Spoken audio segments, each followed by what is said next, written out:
Welcome, welcome, welcome, everyone, to the Women's Empowered Network. I am so excited to be sharing Jen with you today. Hello, Jen. Hi, it's great to be with you, Jenny. I'm excited. I can't wait to learn about you with the rest of us. So, if you would, just to get the show on the road, if you tell us just a little bit about you and your background and some of the major, and we all know the major milestones, events in our life that led you to what you're passionate about today. Yeah, thank you. And I think about the storyline of my career and my life. I was one of the ones when early on in school, I was a good student, and then teenage years hit, and it kind of went south. um, and I was in that place in my 20s, and I was living on sugar and fast food and caffeine, and I was smoking a half a pack a day, and I was working 50, 60 hours a week, Oh, and didn't know what I didn't know. I was in my right. 20s. I'm invincible. And then when I turned 25, 26, my mom was 49, and she went through a series of relapses where she went from living on her own to being in a nursing home in 6 weeks with her Oh multiple sclerosis. my, And she that had been on young. every preventative medication that the doctors could put her on. And I was like, well, clearly they don't know what they're doing. And that's not working. The drugs aren't working. So I'm going to go figure out what she needs to help her. And remember what I told you my lifestyle was like. So I had lots of knowledge about nutrition. And I met a woman shortly thereafter. I was listening to her husband who was teaching about the healing benefits of superfoods. And this gentleman was a pharmacist teaching about this, which in the Oh late my, 90s, early 2000s was weird. I mean, multivitamins were still weird back then. right. And during his talk, he was talking about his wife who had had MS for 26 years. Same amount of time as my mom. Only after his talk at the reception that evening, I see the two of them literally waltzing across the ballroom. Now, my mom had been walking with a cane since I was probably 7 or 8, and this woman is untouched. And I got a chance to meet her afterwards, and I'm like, what drugs are you on? Because my mom needs to be on whatever you're on because your results are way better than hers. And she looked at me kind of confused, and she's like, oh, I'm not on any medications. I'm like, you're not? She goes, no, my husband didn't believe in them. Your husband, the pharmacist, didn't believe in the drugs? And she's like, no, the side effects basically outweighed the benefits, and the population studies were so short and small that he just didn't trust them. I'm like, well, what did you do? She goes, diet, supplements, and exercise. I just took care of my body. And I was like, oh. Didn't ever dawn on me that would be a thing to do. So I started thinking about her lifestyle compared to my mom's. My mom took supplements for like 6 months when I was in sixth grade. She's like, they're too expensive. They don't work. I'm not doing it. And we grew up in the Midwest in the 80s. So hamburger helper, tuna noodle casserole, Salisbury steak out of the freezer with a can of green beans, a can of cream corn, and instant potatoes. I mean, she did the best that she could. She was raising 3 kids, and she ran the books for my dad's business. So we didn't really have nutrient dense meals. And then I don't remember her ever exercising. So looking at that, I'm like, well, what if my mom had done what she had done? Would her results have been any better? And I started researching. And the more I did, Jenny, the more I saw people reversing MS and heart disease and cancer and diabetes and fibromyalgia and everything I thought was a life sentence. These people are reversing by changing their diet and lifestyle. So that's why I went back to school for nutrition.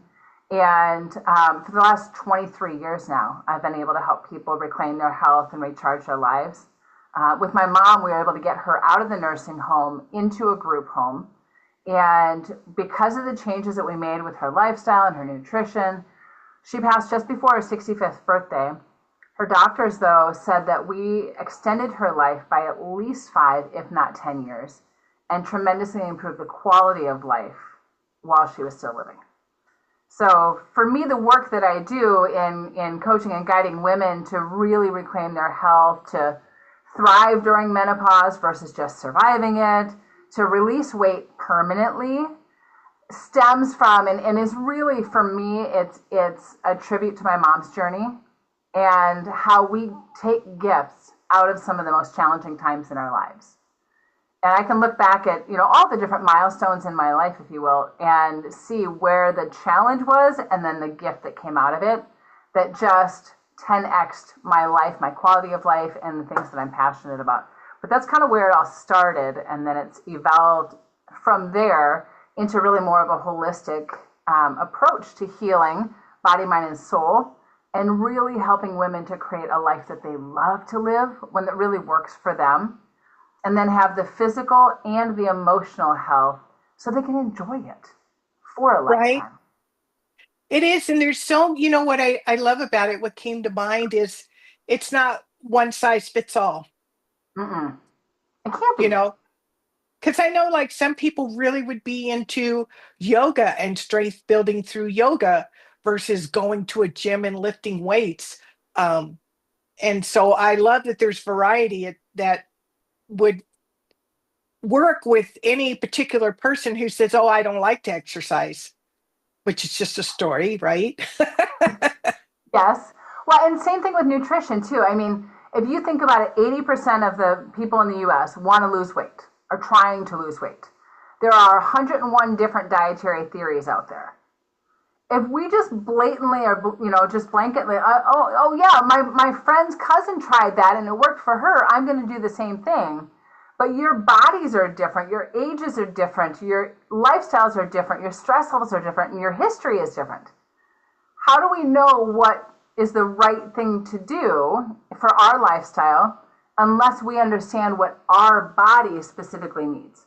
And that's a huge part of what I teach people is how to personalize their nutrition for their unique needs, as well as how to be able to make it work in their life so that they truly can live it and not die it. You brought up a very good point, and it's even kind of new to me because I had stuff that worked easily when I was younger, but now on post-menopause, that same thing doesn't work. And so I don't know what the name of it is, but you said it, body type that, like you said, one person it works for one person, but the other person doesn't get the results. Um, so do you have like is there a way that a person can find out what's right for their body type? How do they figure that out? Yeah, great question. So, one of the things that I do with my clients is called a metabolic design assessment. And so I sit down with them, we go through a 64-question assessment, and we're Wow. looking at physical characteristics, we're looking at how does your body respond to different foods in different scenarios. I have them do 2 weeks of extensive food journaling, looking at why do we eat what we eat? Are you hungry? Are you tired? Are you, moody? Are you agitated? Like, are you stressed? What's the catalyst? Because we can look back at the last meal and go, did you eat in balance? Did your body get enough protein and fiber and fats in that meal? So were you nutrient deficient, or is it emotionally driven? That gives us a ton of information about what works and what doesn't. Then I have them look at how do they feel a couple hours after they eat. Do you have any digestive issues or stomach upset or pain or headaches or fatigue, or like how do you feel? Because again, that gives us clues. And Right. for I love being a detective, and I'm really good at it. So I help people to identify patterns of what's working and what's not. Because if most people will look at a day or a meal and be like, I don't know, I feel okay. I feel the same way I always did. I don't notice anything different until we really start getting into the nuances. But once we do, they're like, oh, yeah, this works for me. Like eggs and vegetables make me feel really good in the morning. But if I have a smoothie and an hour, like it's healthy, but an hour later I'm tired and hungry and I have cravings. Now we know what your body works with and what doesn't. And for some people, they can have a little bit of gluten, they can have a little bit of dairy, but if you put those together in a piece of pizza or a grilled cheese, they're like, oh my God, I don't feel so good. But our sensitivities can show up 30 minutes to 3 days later before we even notice anything is off. So we've got to be able to take the holistic picture and go, what's working, what's not. And once we understand what is, then it's like, I'm going to eat these foods because they make me feel good. I'm not going to eat these because they don't make, well, at least maybe not as many of them because they don't make me feel good. But then we get to choose, and it's not somebody arbitrarily telling us what we should or shouldn't be doing. whether it's a person, a book, a plan, a program, whatever. Because let's be real, Jenny, nobody wants to be told what to do in the first place, which is why Right, so many of us don't follow diets in the first place. right. Well, and there's a subtle thing that you threw in there that um, was an aha for me is you may have two foods that you can eat, but you can't eat them at the same time. Yeah, Um, and I know it's been trial and error for me to get through an entire day. It's like I found out that I eat a salad at lunchtime and my energy stays even all day long. And before I used to have, those that 2 o'clock, oh, I need a caffeine or chocolate or something fixed um, to perk me up. And so that's what I love about what you do is it's how it's so personalized for each person, and that our natural state is to be in motion and to have energy all day long. yeah, yeah. And so it really is like, how do we reclaim the vitality of our youth? Because it is possible. I will tell you, I feel better at 50 than I did at 25, hands down. I live a totally different lifestyle now than I did then, but Right. I didn't get there. I didn't overhaul everything like a diet does, where we just go, okay, no more sugar, no more carbs, no more caffeine, no more alcohol, no more anything. It's about baby steps, and it's about really layering success on top of success on top of success so that our brain is on board with the changes we're making and they're sustainable. It is the other thing that you had mentioned earlier too that I think is really important is it's what's the reason behind choosing those foods. If it's convenience, is it emotional? You know, I Yeah. know that's a big factor in it. I think that's what makes it scary, especially if it's like, for me, if it's like emotional eating. Yeah. And I think emotional, so the way I explain it is that most of us go, I want to have this result. I want to lose weight, I want to feel better, I want to get my numbers in line. And as long as I can keep focused on these actions, I can get there. But these actions might get derailed by stress or emotions or vacation or the holidays, or I ran out of vegetables at home, or I didn't eat breakfast and there's donuts in the break room, like whatever it is, right? And so as long as we're like anchored in and we're lasered in, we can get there. But what happens most of the time is if we get there, we go, oh my God, thank God I'm there. I don't have to do this anymore. And it's like playing chutes and ladders. Like we work really, really hard to climb to the top and we go, oh, right back down to our default, Yeah. right? And our default is run by our thoughts, our feelings, and our beliefs. And some of us know that and are aware of that, and some of us aren't. But what most people don't know about or spend much time on, Jenny, is really looking at the hidden drivers, which are Right. our experiences, our programming, our conditioning, our influences, which make our thoughts, feelings, and beliefs, which drive our default ways of being. So if a woman thinks that I'm not enough, or I don't deserve it, or I'm not worthy of putting myself first, she will self sabotage to the day is long, no matter how much information she has that she knows this is what I'm supposed to be doing. Like, I know I should eat more broccoli and chicken than brownies and cookies, but here's all the reasons why we don't. So a big part of the work I do is helping women to be able to understand what are the things that are ideal for my body? How do I personalize it? And then how do I implement it into my life? And helping them to address those hidden drivers and Right. healing the trauma and healing the old beliefs and the conditioning so that they can clear the path to success. And it makes it so much easier to make changes when we're not fighting ourselves constantly. Well, and two, what came to mind too is where you're making a lifestyle change. You're not going on a diet to hit a goal and then, like you said, you're done and then you go right. I clearly know people who they're very good at sticking to a diet for 2 months and then they just completely revert. And it doesn't seem like that's very healthy either. Yeah, absolutely. I mean, I remember growing up, like in my early teens and 20s, and reading the magazines like lose 7 pounds in 7 days.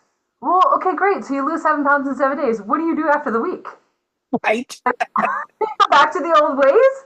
Do you keep going? Like, nobody talks about the after of a diet, the after of once you've been successful. Nobody talks about how to maintain that. And Right. that can all lose weight. I have a gal I worked with who had dieted for 23 years. So since her son was born, 23 different diets. She was at least on one a year. And she would lose 50 pounds and gain back 60. She would drop 50 and gain back 40. And I mean, she just same weight she'd lose and gain. And she came to me at 63 years old and she's like, I've been following you for a long time. I just don't know if I have another one in me. And I said, what I do is not like anything that you've done before. Like I can guarantee that. And she's like, oh, three conversations later, she's like, okay, I trust you. Okay, let's do this. And our first conversation, she's like, okay, so tell me what to eat. And I'm like, eat whatever's on your fork. And she's like, no, I need a meal plan. I need you to tell me what to do. And I was like, okay, how many diets have you been on? A lot. Okay, how many of them gave you a meal plan? All of them. That's what I need one from you. And I said, and how has that been working for you? Like, yes, you can lose it. And what happens? You gain it all back. And she's like, oh, yeah. I said, all I want you to do right now is just pay attention to how you feel before and after you eat. That's it. And we're going to layer baby step on baby step on baby step so that you create lasting change. Right. And 4 months later, she looks at me and she goes, I've dropped 47 pounds now. And I can look back and I can see every one of the changes I've made. But I don't feel like I've made all those changes. Oh, wow. And I said, that's how it's supposed to be. It's not supposed to be this like, oh, I need to lose weight, so I need to punish myself and give up everything I love. It's supposed to be this evolution where you're just creating a new way of being so that you have the results that you want by making the change. Lasting results. Yes. Yeah. I And it's like love that. she went on to drop 87 pounds, and I won't say drop, she released them because it's been over 2 years, 2.5 years, and she has not gained it back. She's stayed within 5 pounds of that initial weight release since. And Wow. it's just easy. It's just the way I do it. And it's so beautiful. I'm so grateful that you do it the way that you do it too, because it's, as you know, there's just such a confusing amount of information out there. And like you said, it's easy to stick to a diet and a set diet for X amount of days or weeks. But it's the aftermath and making permanent change. Um, Yeah. that's, I love that. I absolutely love that. So if Oh. somebody is interested in getting in touch with you, how would they do that? And, do you have programs that you offer? Yeah, yeah. So you can always find me on social. I'm Jen Beck or Jen Beck Complete Health, depending on which platform you're on. And then I do a Wednesday live every week on Facebook at 11 a.m. Eastern. So you can catch me there. And if for somebody in your audience, Jenny, who is ready to take that next step, and they're like, "Oh, this is exactly what I've been looking for." Each week, I open up a couple time slots on my schedule for what I call a barrier breakthrough session. And this is where we sit down and we go, okay, so where are you at right now? What's your goals? What do you want to create in your life? Not just how much do you want to lose or what medications do you want to get off of or whatever, but like why? What's really important for you? So we create that vision. And then we look at, okay, so what's in the gap? Is it logistical? Is it that you don't know what your body needs and wants? Or do you have more of the beliefs and the self-sabotage and the emotional baggage that's holding you back and keeping you stuck? So we look at all three of those pieces and then we create an action plan. So for somebody that's really ready to take that next step, they can go to talkwithjenbeck.com and they can schedule a 40-minute session on my schedule. I open up a couple of them a week. It's a $500 value, but I am so passionate about helping women escape the stupid diet rat race. Like, I know what it was like for me jumping from one to another. There was a year I ate carrots and cottage cheese for lunch because it was low calorie and high protein. Like, Um, so if somebody's really ready for that next step, like, God, I want to support you in that. So that's talkwithjenbeck.com. And I have group programs like Transform, where we take a mind body approach to creating lasting change. And I work one on one with folks as well. And I do a lot of speaking at conferences and women's groups. So I am always up for helping women and some brave men. I work with some men too, but really helping you to create lasting transformation with baby steps that are so doable and so tangible that allow you to really step into your highest and best version of yourself and live a life that you love with the health to do it. I love that. Well, we're going to be sure to put all that contact information for everyone above this interview so you can get a hold of Jen. And, Jen, I'm so excited that we've crossed paths and you've been able to share some wisdom with us. And I'm looking forward to tapping into some of your Wednesday calls as well. So before we go today, are there any parting words of wisdom you'd like to share with us? Mm. Prioritize you. The airline attendant says to put your oxygen mask on first. I'm going to say the same thing, right? You can't pour from an empty cup. It is not selfish to put yourself at the top of your to-do list. It's essential. Because when you're thriving and you're happy and healthy and balanced and rested, you show up amazing. But if your cup is empty and you are still overgiving, everybody else gets the last of you, not the best of you. So if you feel like it's being selfish, cool, do it for them, do it for their sake. But the reality is you get to prioritize you, you deserve to. And it is the most important thing you can do in your life is to take care of your needs and wants and live a life that truly works for you. It is. It reminds me of this workshop we have coming up called Unapologetically You, Mm, and making sure that you learn to put yourself first. Like you said, it is not selfish. It's essential. I love that. Well, yeah. Jen, thank you so much for being with us today. Thank you so much for having me. It's been an absolute pleasure.